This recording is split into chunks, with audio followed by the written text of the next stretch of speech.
Hey gang, Raghee here, and welcome to the recap video for Simpler Futures. I gotta tell you, this is why I love trading futures and currencies, but this is about futures today. And that is understanding the way in which there's still a tug of war going on between US internet stocks and Chinese internet stocks. The NQ had a pretty good day here today as we watched the market, at least push higher. We're closing higher. Then we opened up near those highs. I mean, that's generally speaking a step in the right direction for U.S. stocks. But, one of the things that I've mentioned is you got to be aware of what's going on with KWEB. So if I'm looking at U.S. internet stocks, the bulk of which is represented by the Nasdaq, the QQQ ETF, there's still kind of a little bit of, well, do I go BIDU and BABA or do I go Apple and Microsoft? Does SINA look good or am I willing to buy Google? That type of those heavily weighted names within each one of the ETFs, which in each one of these indexes. So right now I have, and this is a great opportunity for me to kind of highlight something we do here at Simpler Trading, which is the trade of the week.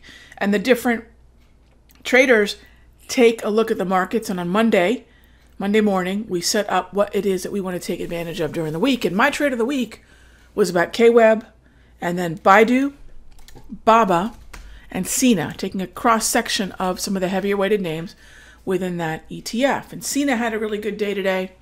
Awesome buy that we've been, this was probably the laggard buy. Awesome move for this buy.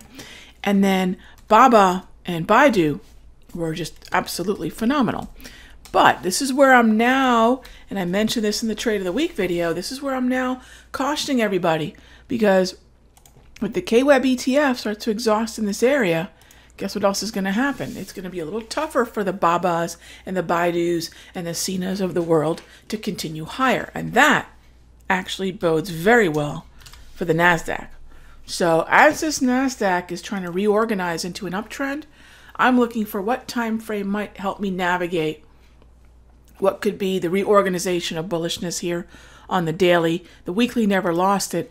And that immediately takes me from this to either this, maybe even the 5-minute, which I'd prefer to have something a little longer term because that gives me some staying power, or this. In other words, where can I find a 12 to 2 o'clock angle of my wave?